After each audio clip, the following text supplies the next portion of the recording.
The Duke and Duchess of Sussex signed an £18 million deal with Spotify in December 2020 but have since only produced just one 35-minute podcast episode. Speaking about the deal, media lawyer Penman, who specializes in music streaming contracts, claimed that the podcasts are likely to have been less popular than Spotify and the royal couple expected. He said, "It would not be an unfair assumption that perhaps their popularity was not as great as maybe they or indeed Spotify initially felt.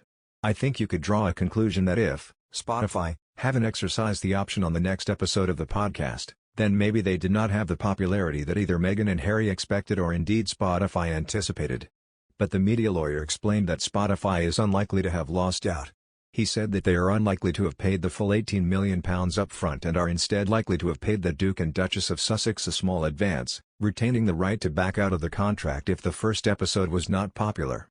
He told, "It's famously the case in music deals, this goes back decades, that when people talk about a large deal, like Robbie Williams signing a deal for £15 million or something, it does not mean he gets £15 million on day one.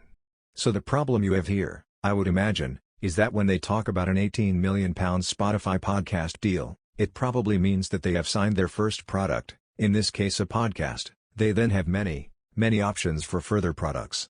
All those options are in Spotify's favor. Make no mistake, they're not in Meghan and Harry's favor.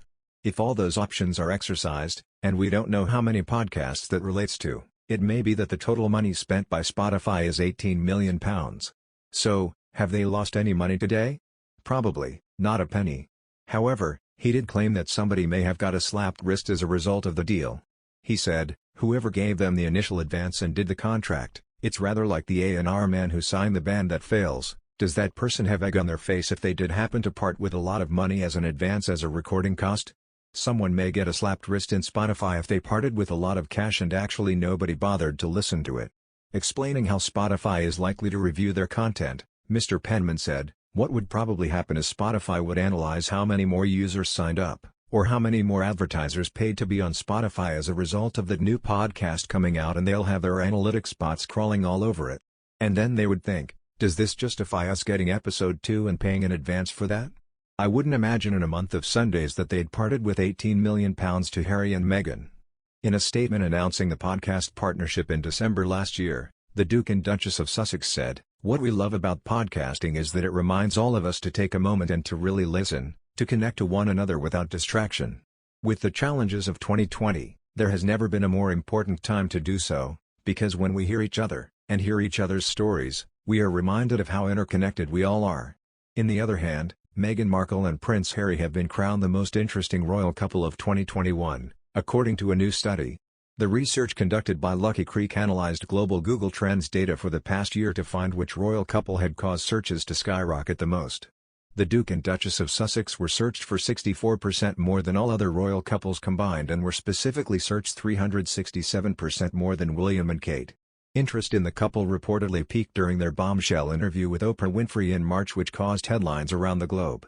The controversial interview was also the most talked about royal moment of 2021. Searched for 566% more than any other royal event. It was even searched more than Prince Philip's funeral, which took second place for most talked about royal story of the year.